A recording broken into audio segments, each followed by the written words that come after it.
여러분 안녕하십니까? 4월 7일 뉴스플러스 시작합니다. 먼저 오늘 주목할 소식들입니다. 삼성전자가 올해 1분기 9조 3천억 원의 영업이익을 거둔 것으로 잠정 집계됐습니다. 시장의 예상을 훌쩍 뛰어넘는 수준입니다. 스마트폰 사업을 접은 LG전자도 분기 기준 사상 최대 매출과 영업이익을 달성했습니다. 차량용 반도체 부족으로 현대자동차 울산 1공장이 오늘부터 일주일 동안 생산 중단에 들어갑니다. 판매량 1위인 그랜저를 생산하는 아산 공장도 휴업을 검토 중입니다. 외국인들이 4월 들어 연일 국내 주식을 사들이고 있습니다. 달러 약세와 함께 외국인들의 매수세가 이어지면서 박스권 돌파에 대한 기대가 커지고 있습니다. 한국경제TV가 주최하는 2021 세계경제금융 컨퍼런스가 내일 개막합니다. 세계적인 석학들이 모여 바이드노믹스와 세계 경제 질서 재편에 대한 깊이 있는 해안을 제시합니다. 첫 소식입니다. 미 국방부의 제임스 리카즈 자문위원이 중국의 위안화가 미 달러를 대체하는 일은 없을 것이라고 전망했습니다. 또 중국이 개발하는 디지털 화폐가 국가 감시 체제를 강화하는 방향으로 활용될 거라는 주장도 내놨습니다. 리카즈 자문위원은 내일 세계경제금융 컨퍼런스에서 연사로 나섭니다. 김태학 기자가 미리 만나봤습니다. 전 세계 중앙은행의 86%가 중앙은행 디지털 화폐 CBDC 프로젝트에 열을 올리고 있습니다. 신대공황, 금의 미래를 쓴 베스트셀러 작가인 제임스 리카즈 위원은 중국이 중앙은행 디지털 화폐 CBDC 도입에서 가장 앞서 있지만 미국과의 디지털 화폐 전쟁에서 우위를 점하는 일은 없을 것이라 내다봤습니다. 디지털화에 앞서 있어도 위안화가 국제결제에 활용되는 준비통화로서 달러의 경쟁자가 될 수 없다는 주장입니다. There's nothing about the Chinese yuan that prepares it or facilitates it as a global reserve currency. Nothing. And here's why. As I said before, it's not about the currency, it's about the bond market. Where is your Chinese government bond market? And just by the way, it's small. 위안화가 준비통화가 되기 위해서는 금융 안정성을 갖춰야 하는 상황. 금융 안정성을 담보하기 위한 한 축인 채권 시장의 인프라와 법률적 보호 장치가 빈약하기 때문에 중국 위안화의 성장은 최소 10년에서 20년이 필요하다는 설명입니다. 결국 미국 달러 패권을 빼앗아 오겠다는 중국의 목적은 실패할 거란 겁니다. 리카즈 위원은 중국의 CBDC가 본래 목적과 별개로 공산주의 체제의 강화에 활용될 가능성이 높다고 지적했습니다. Does China want a central bank digital currency? Yes, they do. But they have very mixed motives for doing it. This is part of the totalitarian surveillance state. But if you can eliminate cash and make everything digital and traceable, then they would know your whereabouts and your personal habits. It's just another form of communist totalitarian control. 제임스 리카즈 위원은 오는 8일 세계경제금융 컨퍼런스에 참여해 디지털 화폐에 대한 통찰력 있는 분석을 내놓습니다. 이날 정영록 서울대학교 국제대학원 교수와 이노 고려대학교 컴퓨터학과 교수, 안유아 성균관대학교 중국대학원 교수와 열띤 토론에 나설 리카즈 위원은 최근 많은 관심이 모이고 있는 가상자산 시장에 대한 의견도 제시할 예정입니다. 리카즈 위원은 이번 GFC에서 중앙은행 디지털 화폐와 비트코인을 비롯한 가상자산들이 어떤 양상으로 공존할지에 대해서도 언급합니다. 한국경제TV 김태학입니다. 삼성전자와 LG전자가 올해 첫 실적 발표에서 나란히 깜짝 실적을 거뒀습니다.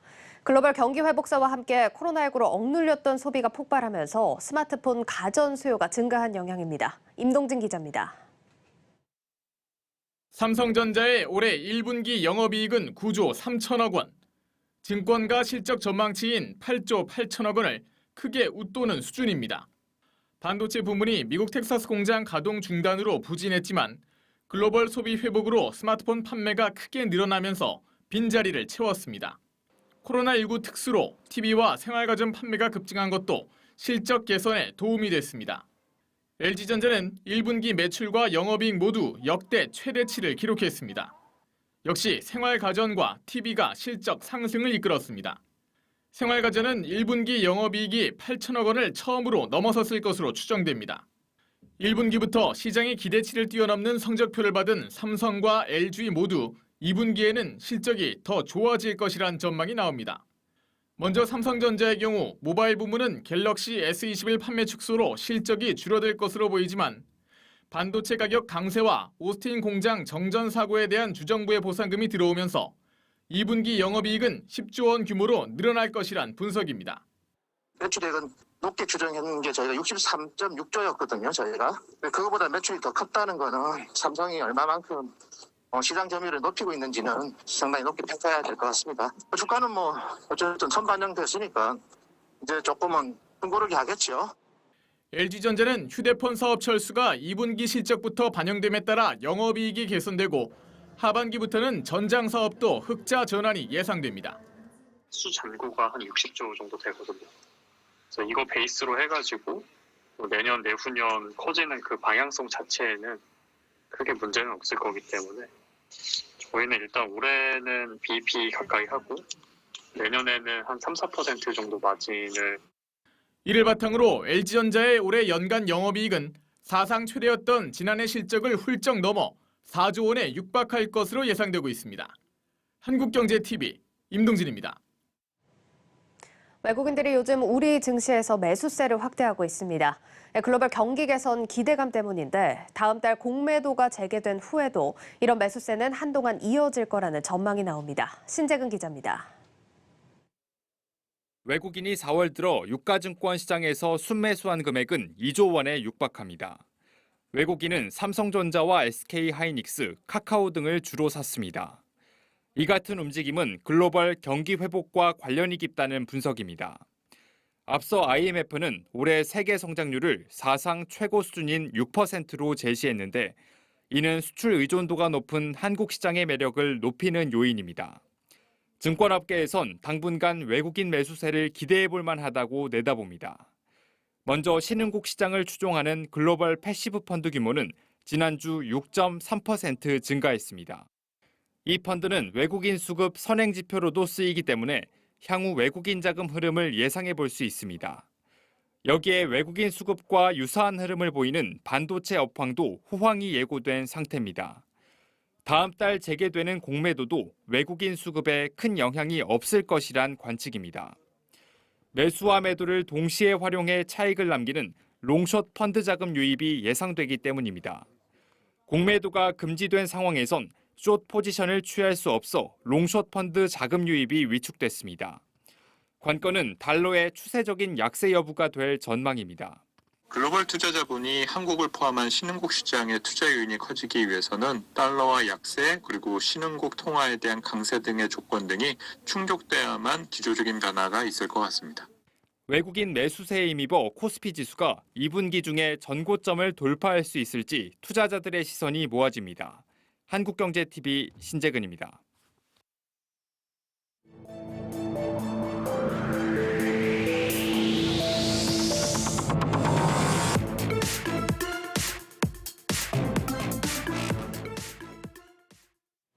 SK가 글로벌 바이오 제약 기업으로 도약을 추진합니다. 최근 상장한 바이오팜과 바이오사이언스에 이어 오는 2023년 SK 팜테코를 상장해 글로벌 바이오 1위 기업에 도전합니다. 먼저 양현주 기자입니다. SK가 종합 바이오 회사로서의 입지 굳히기에 나섰습니다. 혁신 신약 개발뿐만 아니라 원료 의약품 위탁 생산을 확대해 글로벌 시장에 본격적으로 진입하겠다는 겁니다. SK바이오텍은 2017년 BMS 제약의 아일랜드 생산 시설을 인수했고 주식회사 SK는 2018년에 엠팩 지분을 인수했습니다. 이를 통해 아일랜드의 스워즈, 미국 엠팩, 한국의 SK바이오텍을 합친 SK팜테코의 원료 의약품 생산량은 연간 100만 리터에 달합니다. SK팜테코는 지난해 7천억 원의 매출을 달성해 규모면에서 국내 CMO 가운데 2위로 자리매김했습니다. 또 지난주 프랑스 유전자 세포치료제 위탁 생산 기업 이포스켓이 지분 70%를 인수하면서 고부가 가치 바이오 의약품으로 사업 영역을 확대했습니다. SK가 이처럼 공격적으로 바이오 사업을 키우고 있는 건 세포 유전자 치료제 시장의 성장세가 매우 가파르기 때문입니다. 2023년을 목표로 상장을 준비 중인 SK팜테코는 공모자금을 활용해 현재 100만 리터 정도인 생산량을 글로벌 CMO 선두기업 평균인 150만 리터 수준으로 늘린다는 계획입니다. 신약개발 부문과 원료의학, CMO 분야 간 시너지를 통해 독자적인 사업 역량을 갖춘 글로벌 제약 바이오 기업으로 발돋움하겠다는 겁니다. 2023년 목표로 상장도 준비하고 있고요. 이를 통해서 SK팜테코는 전 세계 어느 지역에서든 합성과 바이오 혁신신약 모든 약을 생산할 수 있는 글로벌 제약사가 가장 필요로 하는 CMO 기업으로 거듭난다는 것이 SK 주식회사의 목표입니다. IPO와 함께 M&A에 나서면서 SK 방식의 바이오 굴기가 본격화되고 있습니다. 한국경제TV 양현주입니다. 제약바이오 분야에서 공격적으로 확장해가고 있는 SK에 대한 소식 더 자세하게 짚어보겠습니다. 성장기업부 문영민 기자 나와 있습니다. 문 기자, 이번에 SK가 이 프랑스에 있는 어떤 위탁 생산 기업을 인수했다라고 앞서 리포트에서 우리가 지금 살펴봤는데 왜 인수한 겁니까? 우선 SK가 제약바이오 부분에서 굉장히 높은 성장성을 맛봤기 때문인데요. SK그룹의 제약바이오 부분을 좀 살펴보고 가겠습니다. 예. 제약바이오 주축은 우선 신약 개발을 위주로 하고 있는 SK바이오팜과 또 최근에 많이 알려졌죠. 백신 개발을 위주로 하고 있는 SK바이오사이언스, 그리고 합성 원료의약품을 주축으로 하고 있는 SK팜테코 등으로 구성이 되어 있습니다. 원료의약품이라는 게 뭘 말하는 겁니까? 좀 쉽게 설명을 드리자면 저희가 뭐 약국에서 구매하는 약이나 병원에서 처방받는 주사 같은 게 이제 완제의약품이라고 보시면 되는데요. 이 완제의약품을 만들기 위해서는 필수적으로 들어가야 되는 원료가 있습니다. 이를 원료의약품이라고 합니다. 네네. 계속해서요. 설명하자면. 이어서 모두 설명을 드리자면 우선 SK바이오팜은 또 미국과 유럽연합에서 뇌전증과 기면증 신약 허가를 받았고요. SK바이오사이언스는 독감 백신뿐만 아니라 아스트라제네카나 노바백스의 코로나19 백신 위탁 생산을 하면서 좀 이름을 많이 알렸습니다. 예. 그래서 SK가 미래 먹거리로 삼은 게 이런 제약바이오 분야라고 할 수 있겠습니다. SK는 이번 SK팜테코 인수를 통해서 유전자 세포치료제 분야에 처음으로 발을 들이게 되는 건데요. 이 유전자 세포치료제 분야는 연평균 40% 이상 성장을 하는 되게 고성장 분야입니다. 오는 2025년에는 약 120억 달러의 그 규모를 형성할 것으로 예측이 되고 있고요. 또 현재 바이오의약품 시장은 항체 치료제가 주도를 하고 있지만 이 업계에서는 5년 안에 이 세포 유전자 치료제가 이러한 항체 치료제를 뒤집을 것이다라는 전망을 내놓고 있습니다. 그래서 이렇게 아직 블루오션으로 평가받는 이 분야에 SK가 뛰어들지 않을 이유가 없었던 거죠. 그러니까 정리를 좀 하면 SK 제약바이오는 크게 한 세 가지 줄기로 나뉘는데 바이오팜은 신약이고 바이오사이언스는 백신이다. 그리고 이번에 떠오른 팜테코의 경우에는 의약품 원료를 만드는 회사다 이런 거군요. 네, 맞습니다. 그런데 이제 팜테코가 이번에 프랑스 기업을 인수를 하면서 원료만 만드는 게 아니라 바이오 치료제도 개발할 수 있게 됐다. 영역을 확장했다 이런 얘기죠. 네, 맞습니다. 네. 왜 그런데 직접 그 SK가 만들지 않고 이렇게 인수하는 과정을 통해서 하는 겁니까? 우선은 유전자 세포 치료제에 대해서 좀 알고 갈 필요가 있습니다. 네. 우선 이 분야는 굉장히 좀 까다롭고 들어가기 어렵다고 평가를 받는 분야인데요. 전 세계적으로 시장이 형성된 지 얼마 되지 않았고 또 인체 내 유전자와 세포를 다루기 때문에 이 기술 진입 장벽이 굉장히 높은 편입니다. 특히 생산시설이나 연구 인력을 당장 설립하거나 또 확충하기 이전에 기반 기술이 있어야 하는데 이를 안정적으로 확보하기에는 많은 시간과 비용 등 어려움이 따릅니다. 그래서 이러한 리스크를 직접 감당하기보다는 이미 해당 기술을 보유한 기업을 인수하는 방법을 택한 겁니다. 또 이포스켓이는 현재 글로벌 공급 부족에 시달리고 있는 아스트라제네카나 얀센의 백신의 원료죠. 그 아데노바이러스 벡터 플랫폼 기술도 보유를 하고 있는데요. SK 측은 이포스켓이가 이러한 유전자 세포 치료제의 핵심 기술을 보유하고 있기 때문에 인수를 결정했다라고 설명을 했고요. 결과적으로 유전자 세포 치료제의 높은 성장성뿐만 아니라 어떻게 보면 좀 리스크 완화 차원에서 이번에 인수를 결정했다고 보시면 될 것 같습니다. 네. 앞서 리포트를 보면 이제 최근 4년 동안 생산 시설을 3곳이나 인수했다라는 건데 상당히 좀 공격적인 투자인 것 같다 이렇게 볼 수 있겠습니다. 제약 바이오 분야에 이렇게 좀 적극적으로 뛰어드는 배경이 뭐라고 할 수 있습니까? 우선 SK그룹 자체가 인수합병에 굉장히 적극적이라고 평가를 항상 받고 있지 않습니까? 네. 그래서 SK그룹의 우선 역사를 좀 살펴보겠습니다. M&A 역사를 좀 보자면 SK그룹은 지난 1980년에 공기업인 대한석유공사, 현재 SK이노베이션을 인수했고요. 또 이후 1994년에는 지금 SK텔레콤인 한국이동통신을 인수했고 2012년에는 지금의 SK하이닉스인 하이닉스 반도체를 인수해서 몸집을 엄청 키웠습니다. 또 SK그룹은 이렇게 인수합병을 통해서 신성장 동력을 지속적으로 발굴하고 있다고 보시면 될 것 같고요. 네. 제약바이오 분야 인수합병도 마찬가지겠죠. 아까 말씀해 주신 것처럼 SK 주식회사는 4년 사이 생산시설을 무려 3곳이나 인수를 했는데요. 이러한 배경에는 제약바이오 위탁 생산 선두 기업이 되겠다는 SK그룹의 목표가 자리매김하고 있다고 보시면 될 것 같고요. SK팜테코는 앞선 리포트에서도 봤듯이 합성 원료의약품 생산에 주력을 했었습니다. 하지만 이번 이포스켓시 인수로 바이오 의약품 진출은 물론이고요. 이 바이오 의약품 위탁 생산까지 가능해지면서 CMO 전문 기업으로의 도약이 시작됐다고 보시면 될 것 같습니다. CMO가 위탁 생산을 CMO라고 하는 거죠? 네, 맞습니다. 그런데 우리가 앞서서 SK 바이오사이언스 같은 경우도 위탁 생산 기업이다 우리가 이렇게 알고 있잖아요. 우리 코로나 백신도 위탁 생산을 지금 많이 하고 있는 걸로 알고 있는데 어떻게 다른 겁니까? 주력하는 사업이나 그 분야가 다르다고 생각을 하시면 조금 쉬울 것 같습니다. SK 바이오사이언스는 많이 아시다시피 코로나 백신으로 좀 많이 알려져 있죠. 코로나 백신뿐만 아니라 독감 백신, 또 수두 백신처럼 백신에 주력을 하고 있고요. SK팜테코는 현재 합성 원료 의약품에 주력을 하고 있었는데 이번에 새롭게 진출을 하는 분야가 또 세포치료제와 같은 바이오 의약품인 겁니다. 전 세계 위탁 생산 시장 규모를 먼저 좀 살펴보겠습니다. 코로나19 사태 이후 굉장히 빠른 속도로 성장을 했고요. 지난 2019년에는 약 119억 달러 규모를 형성을 했는데 오는 2025년에는 무려 253억 달러로 연평균 14% 가까이 성장을 해서 이제 2배 이상의 몸집을 키울 것으로 전망이 되고 있습니다. 결국 SK팜테코의 이번 행보는 이러한 글로벌 CMO 시장을 아주 꽉 잡겠다는 의지로 풀이가 되고 있고요. 이에 대한 이승규 한국바이오협회 부회장의 이야기 좀 들어보고 오겠습니다. 네.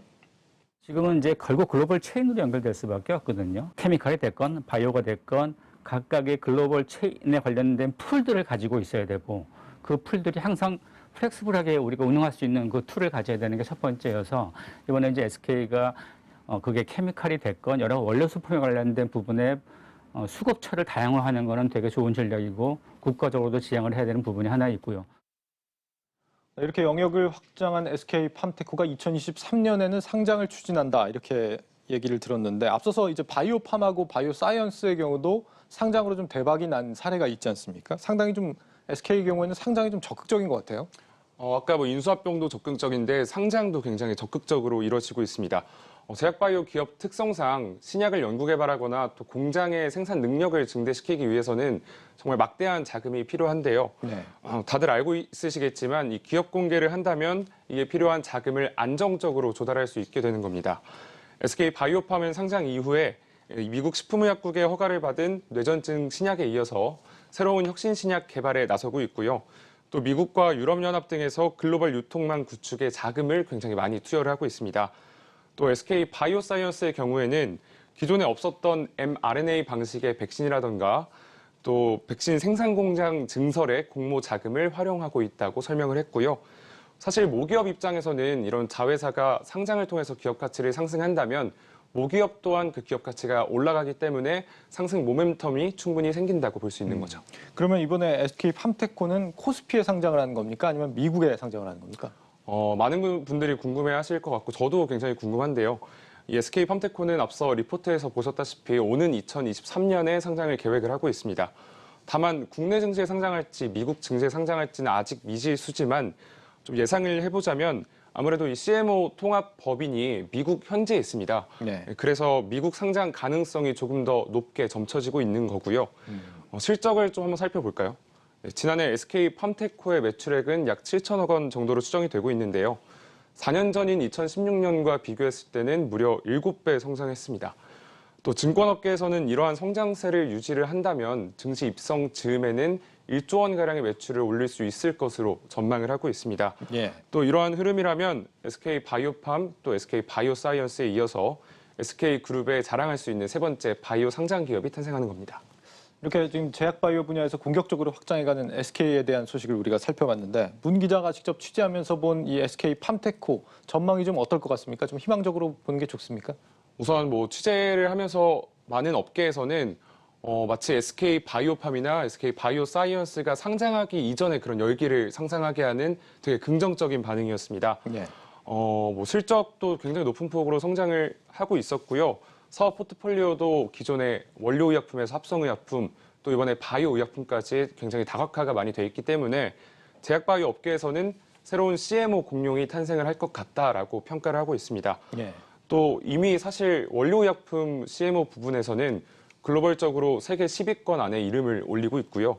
증권업계에서 기업 가치에 대해 제가 물어봤을 때 정확한 기업 가치를 판단하기엔 좀 어렵지만 2조 원 이상은 충분히 넘겼다라고 평가를 하고 있고 좀 이를 봤을 때 현재 바이오 선두 기업과 비교를 해도 뒤처지지 않는 것으로 판단이 됩니다. 말 그대로 진짜 1위 가능성도 있다 이렇게 볼 수 있는 거네요. 좀 이제 제 개인적인 취재를 하면서 얻은 좀 사견을 좀 드리자면 지금 사실 전 세계 바이오 CMO 분야는 셀트리온과 삼성 바이오로직스가 좀 꽉 잡고 있지 않습니까? 예. 선두그룹의 그 두 기업이 이름을 계속 올리고 있고 공장도 지속해서 짓고 있기 때문에 SK 팜테코가 뭐 지금 목표로 하는 아시아나 또 미국, 유럽에 있는 밸류 체인을 구축을 해서 글로벌 CMO를 만든다고 해도 이 두 기업이 가만히 있지 않을 거라고 좀 전망이 됩니다. 앞서 제가 말씀드린 추가적인 인수나 또 공장 증설, 인력을 충분히 확대를 한다면 셀트리온이나 삼성 바이오로직스처럼 세계 좀 탑 그룹의 이름을 올리고 제가 봤을 때는 이 두 기업과 이름을 나란히 하는 좀 3강 체제가 구축이 되지 않을까 좀 전망을 하고 그렇군요. 있습니다. 어쨌거나 다 우리나라 기업들이네요. 좀 환영할 맞습니다. 얘기인 것 같습니다. 성장기업부 문영민 기자였습니다. 잘 들었습니다.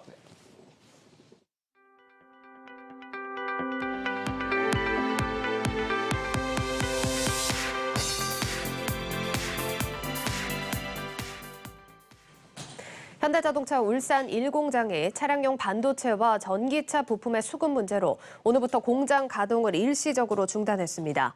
현대차는 코나 전방 카메라 반도체와 아이오닉5의 PE 모듈 수급 차질로 오늘부터 14일까지 울산 1공장 가동을 중단합니다. 다국적 제약사인 얀센이 개발한 코로나 백신이 식품의약품안전처로부터 아스트라제네카와 화이자 백신에 이어 국내에 도입되는 코로나 백신 가운데 세 번째로 승인받았습니다. 식품의약품안전처는 7일 최종 점검위원회를 열고 얀센의 코로나 백신에 대한 품목 허가를 확정했습니다. 한국개발연구원 KDI가 최근 우리 경제에 대해 경제 부진이 완화되고 있다고 분석했습니다. KDI는 오늘 발표한 최근 경제 동향에서 제조업이 양호한 흐름을 지속하고 경제 심리도 개선되고 있다고 진단했습니다. 한국수력원자력이 국내 최초로 양수발전소 현대화 사업에 성공했습니다. 한수원은 경상남도 밀양시에 위치한 삼랑진 양수발전소의 노후 설비를 2년 4개월에 걸친 개조 공사를 통해 고효율 최첨단 발전 설비로 개조했다고 밝혔습니다.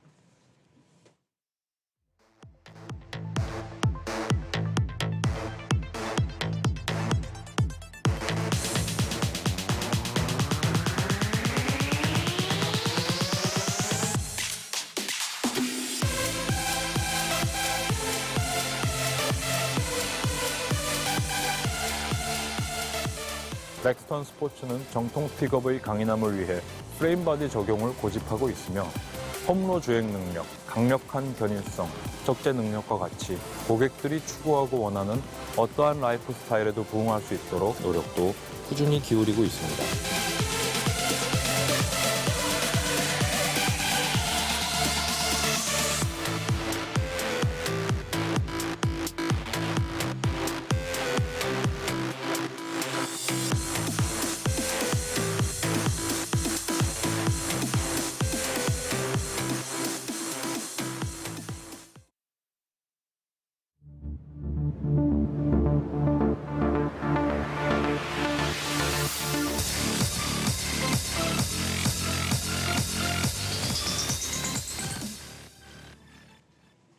네, 박혜린 증권부 기자와 함께하는 뉴스앤마켓 시간 이어가겠습니다. 자, 드디어 오늘 서울과 부산 시장 재보궐 선거가 치러지고 있습니다. 지금 이 시각에도 투표가 활발하게 진행 중에 있는데요. 역대급 관심인 만큼 열기도 뜨겁습니다. 박혜린 기자와 이야기 나눠보겠습니다.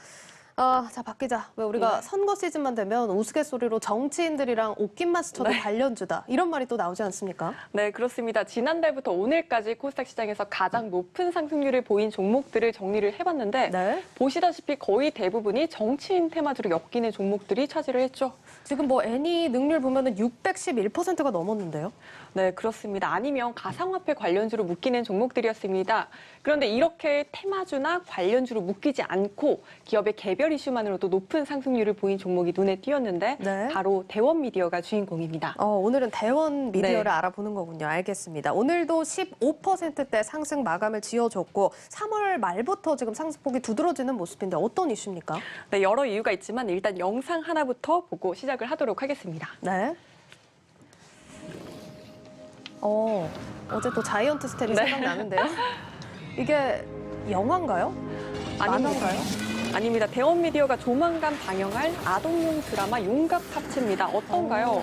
저는 약간 공룡판 트랜스포머 같기도 하고 아동용 드라마라고 하기에는 좀 스케일이 있는 것 같고 네, 저희 때는 사실 스케일 있는 드라마, 뭐 영화 이렇게 해봤자 뭐 디지몬 어드벤처 이 정도였는데 요즘 애들은 스케일이 다르네요. 네, 저는 사실 지난해 5월에 이 대원미디어 관계자를 통해 관련 영상을 미리 봤었는데요.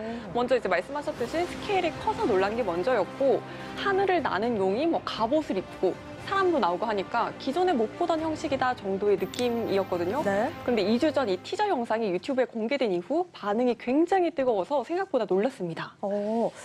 지금 반응이 나오고 있는데 좀 읽어보자면 지금 뭐 어른들이 칼을 갈고 있는 것 같다. 뭐 젊은 엄마가 용갑 합체 로봇 주세요. 자야 된다. 아빠 용갑 합체 봐야 된다. 지금 이런 반응들이 나오고 있는데 저도 사실 만화라고 생각이 안 들 정도로 퀄리티가 있다 싶었고 이게 아동용 드라마 맞는 거죠? 네, 맞습니다. 대원미디어 측은 6에서 12세 아동을 타깃으로 제작을 했다고 합니다. 네. 그런데 반응을 보면 일단 영상을 먼저 접한 성인 남성들의 가슴에 불을 지피고 있는 것 같죠. 네. 이 영상 하나의 조회수만 해도 벌써 32만 회를 돌파할 정도입니다.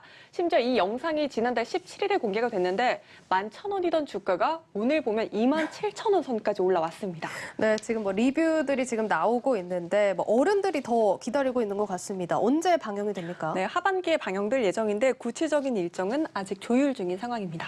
그래도 이게 정식 방영된 것도 아니고 지금 티저만 공개가 됐는데 이렇게까지 반응이 좋은 이유가 있나요? 네, 일단 불페의 아이콘 공룡과 로봇이 등장을 하는데 심지어 둘이 합체한다는 게 많은 분들의 가슴을 설레게 하는 것 같습니다. 네. 또 작품성만 따져봐도 굉장히 완성도가 높은 작품이라는 게 전문가들의 평가입니다. 대원미디어는 이 작품에만 약 70억 원을 투자했다고 합니다. 사실 뭐 70억 원이 아동용 드라마에 투자됐다라고 하면 어른들이 봐도 될 것 같고 네, 그렇죠. 전화 받기자가 봐도 사실 퀄리티가 있다는 게 느껴지는 것 같아요. 네, 그렇습니다. 또 기존 작품은 영상 촬영 후에 CG를 입히는 방식이었다면 보시다시피 용갑 합체는 촬영 즉시 화면에 CG를 입히는 방식으로 도입을 했다고 합니다. 지금 뭐 나오고는 있지만 자이언트 스텝에 이어서 확실히 이런 기업들이 요즘엔 또 대세인 것 같아요. 네, 그리고 이제 부모님들의 지갑이 열릴 시간이죠. 아빠들이 특히 더 잘 사줄 것 같은데요. 완구에 대한 기대감도 높습니다. 저도 이제 조카 선물을 사줄 때 마트 장난감 코너를 가보면 대부분 로봇 아니면 공룡이더라고요. 네. 근데 로봇과 공룡은 이미 완구 시장에서 가장 인기가 많은 콘텐츠라고 합니다. 따라서 완구로 출시되기만 하면 높은 매출을 거둘 것이라고 업계는 전망하고 있습니다. 지금 뭐 나오고 있지만 어른들이 더 기대감이 큰 것 같습니다. 주가 얘기로 한번 넘어가 볼 텐데 이미 주가가 뭐 앞서 살펴봤지만 가파르게 좀 올라온 상황입니다. 증권사에서는 뭐 목표 주가 제시한 게 있나요? 네, 대원미디어에 대한 목표가를 밝힌 곳은 아직 없습니다. 다만 증권가에선 용갑 합체 외에도 주가에 긍정적인 이슈들이 많다고 보고 있습니다. 혹시 소년 챔프 기억하십니까? 뭐 어렴풋이 나긴 하는데 만화책을 모아서 또 만화책을 만든 그거 맞죠? 네, 맞습니다. 대원미디어의 자회사 대원 CI가 창간한 작품입니다. 또 대원미디어는 도라에몽이나 은하철도 999 등 일본 애니메이션을 국내에 들여오기도 했는데요. 최근엔 역으로 대원미디어가 일본 웹툰 시장에 진출해 시장에 관심이 집중됐습니다. 원래 이제 일본 애니메이션을 들어오던 회사가 이제는 역으로 우리 작품을 일본에 수출한다는 거죠? 네, 맞습니다. 대원미디어는 카카오재팬과 일본의 셰르파 스튜디오라는 합작사를 설립을 했습니다. 일본 웹툰 플랫폼 피코마를 통해 대원미디어의 오리지널 웹툰 IP를 공급하는 방식입니다. 네. 또 창작자 발굴과 육성에도 함께 나서기로 했습니다.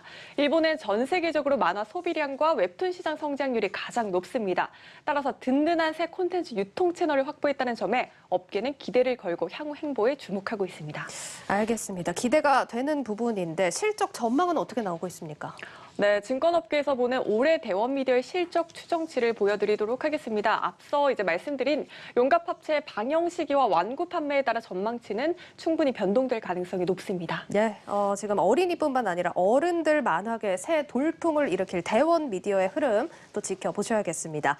자, 저희는 앞서 얘기해주신 피코마에 대한 얘기 조금 더 나눠볼 텐데 이게 지금 일본 플랫폼이죠? 네, 그렇습니다. 일본 웹툰 시장 점유율 1위 앱입니다. 일본 사람들 대부분이 피코마에서 웹툰을 본다고 해도 과언이 아닐 정도인데 서비스를 운영하는 곳이 다름 아닌 일본의 카카오 법인입니다. 이렇게 또 카카오로 넘어가 볼 텐데 일본에서도 잘 하고 있나 봅니다. 네, 2016년 일본에서 처음 서비스를 출시한 피코마는 2018년에 거래 630억 원을 기록한 이후 지난해에는 4천억 원을 넘어설 정도로 빠른 성장세를 보이고 있습니다.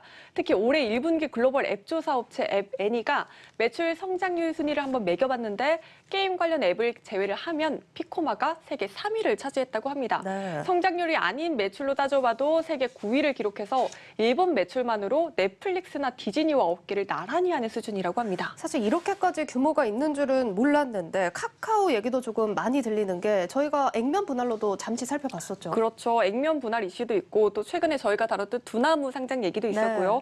카카오는 두나무의 지분도 보유를 하고 있고 올해 안에 카카오페이와 카카오뱅크 상장 이슈까지 맞물려 있습니다.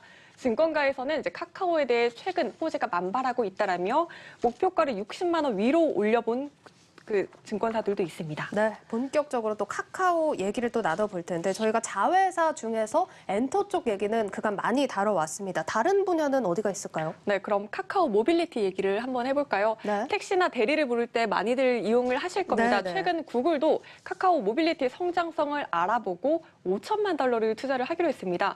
이번 투자를 통해 구글은 모빌리티의 5대 주주 지위를 확보할 예정입니다. 그러면은 구글이랑 카카오 모빌리티는 어떤 식으로 협력을 하는 겁니까? 네, 업계에선 자율주행과 관련해 구글 자회사 웨이모와 카카오 모빌리티 협력을 기대하고 있습니다. 네. 카카오 모빌리티는 이번 투자를 통해 기업 가치를 재차 인정받게 됐는데 약 3조 3,500억 원에 달합니다. 생각보다 규모가 훨씬 크게 제시가 됐네요. 네, 사실 카카오 모빌리티는 그동안 적자를 기록해 왔는데 올해 흑자 전환이 유력하게 점쳐지고 있습니다. 여기에 내년에 IPO까지 하면 최소 7조 원의 가치를 인정받을 수 있다는 전망도 나오고 있는 상황입니다. 일단 실적이 잘 나오는 게 먼저일 거고 이제 또 실적 시즌이 시작이 된 만큼 관심을 가질만 한데요. 카카오 모빌리티 올해 실적 전망은 어떻습니까? 네, 현대차증권은 올해 카카오 모빌리티 예상 매출액이 5,521억 원으로 전년 대비 100.8% 증가할 것이라고 추정을 했습니다. 택시 가맹사 확대와 대리수의 완만한 회복세, 또 주차장 운영사의 본격화에 따라서 매출 증가가 반영될 것이라는 설명인데요. 또 카카오 엔터테인먼트와 카카오 엔터프라이즈 등 신사업 성장도 올해 본격화할 것으로 업계는 전망하고 있습니다. 네, 알겠습니다. 카카오가 또 많은 자회사를 보유한 만큼 다음 시간에 더 자세하게 들어보도록 하겠습니다. 오늘 여기까지 들어보도록 하겠습니다. 증권부 박혜린 기자였습니다. 고맙습니다. 고맙습니다. 네, 뉴스 이어가겠습니다. 정부가 방금 전 공공재건축 선도사업 후보지를 발표했습니다. 서울 영등포와 중랑, 관악, 용산, 광진 등 5곳이 선정이 됐는데 다만 사업이 원만하게 진행될지는 의문이라는 시각도 나오고 있습니다. 이 LH 사태로 공공에 대한 신뢰가 추락한 데다 새로운 서울시장의 정책도 변수로 작용하고 있어서입니다. 이준호 기자입니다. 서울 관악구 신림동의 한 아파트 단지. 지은 지 37년이 넘어 노후도가 심한 곳이지만 재건축 사업이 더디게 진행됐습니다. 땅이 반듯하지 않고 높이 제한까지 받아 사업성이 크게 떨어졌기 때문입니다. 서울 영등포구 신길동 일대 역시 상황은 마찬가지. 정비구역으로 지정된 지 14년이 지났지만 복잡한 이해관계로 사업에 차질을 겪었습니다. 정부는 이들 지역을 포함한 서울 시내 5곳을 공공재건축 선도사업 후보지로 선정했습니다. 사업성이 부족하거나 주민 간 갈등이 심한 지역을 LH와 SH 등 공공기관 주도로 개발을 하겠다는 겁니다. 주민들이 공공재건축을 최종 선택할 경우 초과이익 환수제나 2년 실거주 등의 규제를 적용받지 않게 됩니다. 정부는 재건축 속도가 빨라지고 집주인의 자금 부담도 크게 낮아지는 만큼 사업 추진을 낙관하고 있습니다. 기존 대비 용적률이 평균 178%포인트 상향되고 조합원의 분담금은 민간 재건축 계획 대비 평균 52% 감소하는 것으로 나타났습니다. 하지만 정부의 기대처럼 원활하게 진행되기 위해서는 풀어야 할 숙제가 적지 않습니다. 우선 LH 사태로 신뢰가 바닥까지 추락한 공공에게 사업을 믿고 맡길지가 의문입니다. 실제로 일부 단지에서는 공공이 아닌 민간 방식으로 재건축 사업을 추진하자는 움직임이 일고 있습니다. 정부의 부동산 정책이 지나치게 공공에 쏠려 있어 오히려 반감을 사고 있다는 지적도 적지 않습니다. 현 정부가 추진하는 방향들을 보면은 모든 부분을 공공에게 맡기겠다는 거예요. 민간이 설 수 있는 여지조차도 없애버리고 거꾸로 공공이 민간과 경쟁하는 듯한 뉘앙스도 보이거든요. 공공만능주의로 지금 치닫고 있는 현 정책의 방향을 조금 선회될 필요가 있겠다는. 특히 여야 서울시장 후보자 모두 민간 재건축을 활성화하겠다고 천명한 터라 정책 변수도 큰 걸림돌로 작용할 전망입니다. 한국경제TV 이준호입니다.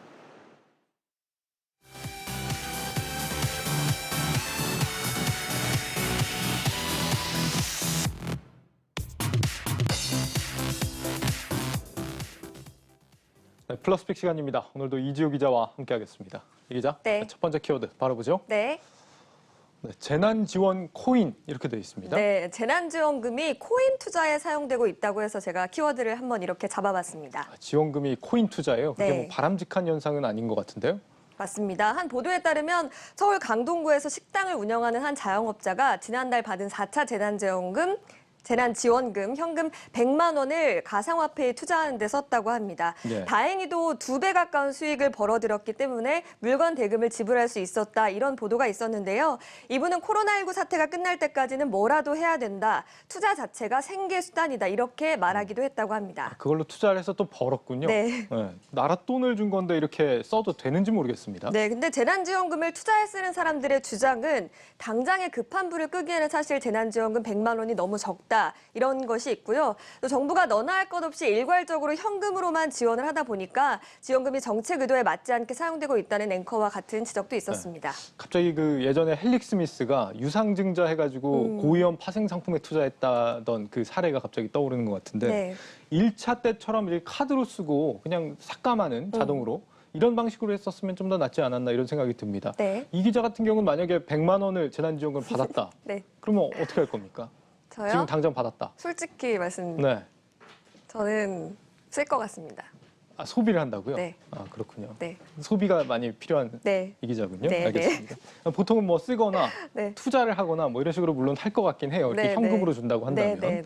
네. 재난지원금으로 이제 뭐 이제 가상화폐 투자를 할 정도라고 하니까 정말 가상화폐 열기가 그 정도까지 뜨거운가 싶습니다. 네, 맞습니다. 글로벌 가상화폐 시가총액이 사상 처음으로 2조 달러를 돌파한 것으로 좀 나타났는데요. 6일 글로벌 가상화폐 데이터 업체인 코인게코에 따르면 이날 오전 9시에 세계 가상화폐들의 합산 시가총액이 2조 393억 달러에 달했습니다. 이게 보시는 것처럼 미국 뉴욕 증시 시가총액 1위인 애플의 규모와 맞먹는 수준입니다. 이 페이팔이나 테슬라 같은 기업에서 암호화폐 결제를 좀 허용하고 있고, 또 JP모건이나 블랙록 같은 투자자들이 투자 의향을 밝히면서 자금이 빠르게 유입되고 있다, 이런 분석이 나오고 있습니다. 네, 한국이 특히 요즘 뭐 투자 열기가 좀 뜨거운 모양인지 한국이 투자하는 가상화폐에는 뭐 김치 프리미엄이 붙는다고 하더라고요. 네, 맞습니다. 국내 가상화폐 가격이 해외보다 높게 책정되는 것을 김치 프리미엄이라고 한다고 하는데요. 네. 단적인 예로 그림을 좀 준비를 했습니다. 우리나라 업비트에서 6일 오후 2시에 비트코인이 7,852만 원에 거래가 됐습니다.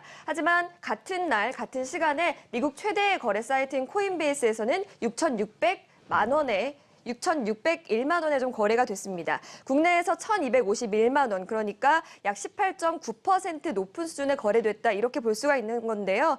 지난 주만 해도 10% 아래였던 김치 프리미엄이 이제는 20% 육박하는 수준으로 왔다, 이렇게 보시면 될 것 같습니다. 그러니까 김치 프리미엄이라는 게 점점 커지고 있다. 네. 뭐 그리고 전 세계 시장에 비해서 한국이 뭐 한국 시장만 좀 더 과열이 심하다, 이렇게 봐야 되겠네요. 네, 맞습니다. 업계에서는 통상 이 프리미엄이 5%를 넘으면 과열이 됐다, 이렇게 볼 수 있다라고 하고 있습니다. 네. 2018년 가상화폐 광풍이 불 때 김치 프리미엄이 50에서 60%까지 올랐다가 한 달 만에 0%로 무너진 전례가 있기도 한데요.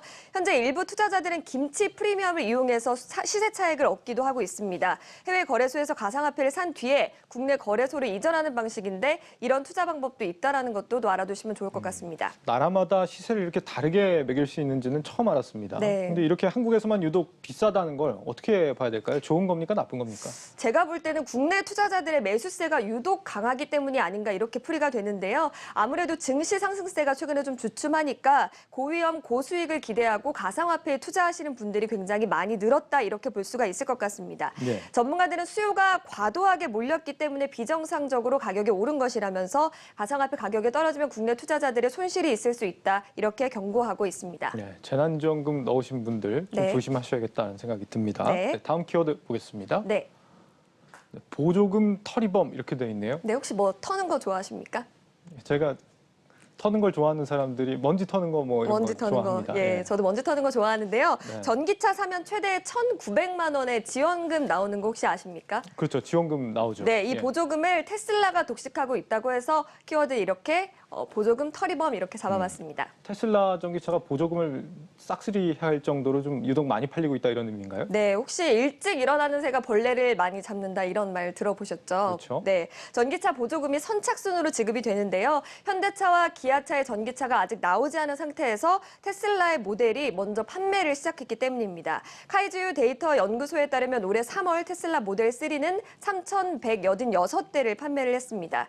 이는 전월보다는 무려 22,657%, 또 지난해 같은 기간에 비해서는 31.9% 더 많이 팔린 수치입니다. 테슬라가 빨리 출시한 덕을 톡톡히 봤다라는 거네요. 네, 근데 제가 보조금 터리범이라고 이렇게 지목을 한 이유는 또 다른 이유가 있는데요. 네. 올해 정부가 보조금 제도를 개편을 했습니다. 이에 맞춰서 테슬라가 모델 3의 가격을 낮추는 그런 강수를 뒀기 때문에 제가 터리범 이렇게 표현을 했는데요.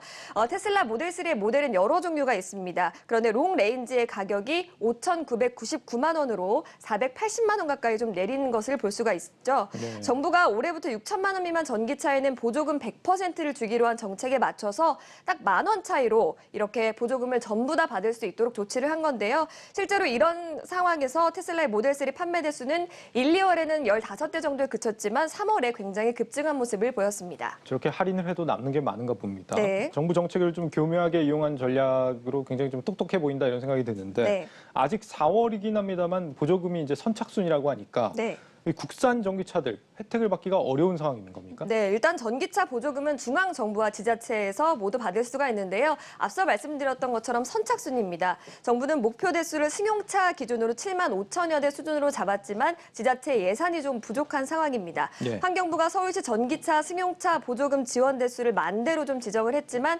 서울시가 여력이 되는 것은 그의 절반 수준이라고 할 수가 있는데요. 이마저도 이미 30%가 소진된 상황이라고 합니다. 이 정도면 아직도 뭐 기회는 남아 있다라고 볼 수 있겠는데 네. 그런데 우리 현대기아차도 얼마 전에 이제 전기차를 출시했다라고 얘기를 들었는데 아직 안 나왔나 보네요. 네, 유력한 경쟁자인 현대차의 아이오닉 5는 반도체 품귀 현상으로 출고가 늦어지고 있습니다. 아까 단실에서도 잠시 소개를 해드렸죠. 네. 또 기아 EV6도 올해 7월 중에 고객 인도를 실시할 예정이었지만 일정이 미뤄질 수 있다라는 관측이 나오고 있습니다. 다만 테슬라는 모델 3에 이어서 모델 Y까지 이달 중으로 인도가 시작되고요.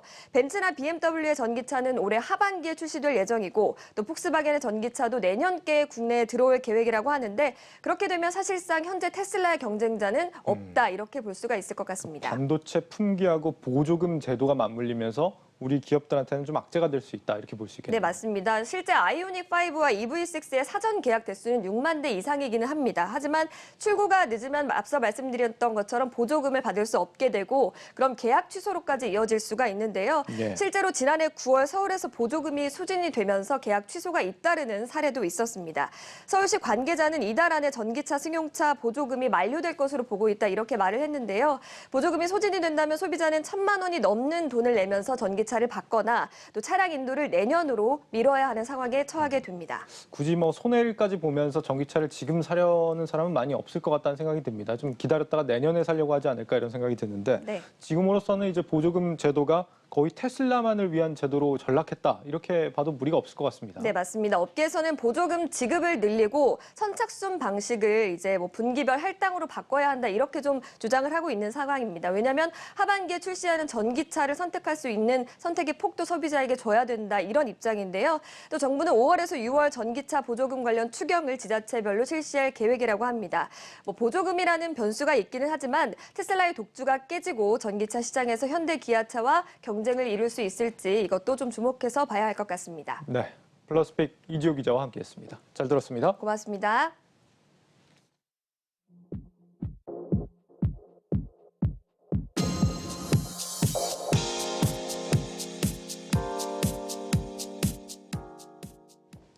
놓치면 아쉬운 글로벌 뉴스입니다.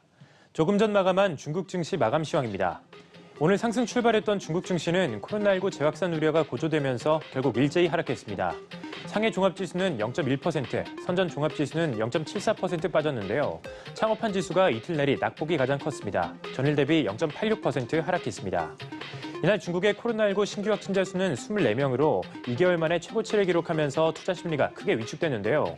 24명 중 15명은 미얀마와 인접한 중국 윈난성에서 발생했고 나머지 9명은 해외 유입인 것으로 조사됐습니다. 그래도 간밤 IMF가 중국의 올해 경제 성장률 전망치를 8.4%라는 높은 수치로 제시한 것이 증시에 호재로 작용하면서 낙폭을 줄였습니다. 업종별로 살펴보면 소비재 섹터가 1.5% 넘게 빠지면서 오늘 하락장을 주도했고 반면 항공운송주는 강세를 보였습니다. 한면 인민은행은 이날 공개시장 조작을 통해서 100억 위안 규모의 7일물 역환매 조건부 채권을 매입했습니다. 이어서 글로벌 뉴스도 살펴보겠습니다. 국제통화기금 IMF가 코로나19 팬데믹 기간에 급증한 기업 부채를 줄여야 한다고 중국 정부에 촉구했습니다. IMF는 간밤에 발표한 세계 경제 전망 보고서에서 중국이 코로나19 사태에 신속하게 대처했지만 그 과정에서 완화된 금융 정책으로 기업의 부채를 키웠으며 이는 경제 부실로 이어졌다고 지적했는데요. 그러면서 중국 금융당국은 기업 부채 위험에 대처하기 위해 대출의 고삐를 옥죄해야 한다고 권고했습니다. 다음 소식입니다. 미국의 모든 성인이 이번 달 안으로 코로나19 백신 접종 자격을 얻게 될 것으로 보입니다. 바이든 대통령은 19일까지 미국의 모든 성인들에게 코로나19 백신 접종 자격이 주어지게 된다는 계획을 발표할 예정이라고 하는데요. 당초 바이든 대통령은 5월 1일까지 미국의 모든 성인이 백신 접종 자격을 얻게 될 것이라고 발표했지만 백신 접종 건수가 빠르게 늘어나면서 날짜를 앞당겼습니다. 바이든 대통령은 이날 연설에서 취임 75일 만에 백신 1억 5천만의 접종을 완료했고 이는 전 세계 국가 중 처음이라고 강조할 것이라고 알려졌습니다. 지금까지 글로벌 뉴스 박찬희였습니다.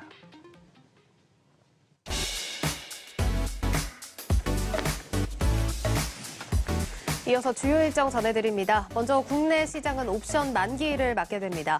글로벌 일정으로는 미국 FMC 3월 의사록이 공개되고 주간 원유 재고와 2월 소비자 신용지수가 발표됩니다. 아시아 시장에서도 일본에서 경제지표 발표가 예정돼 있다는 점 전해드리겠습니다.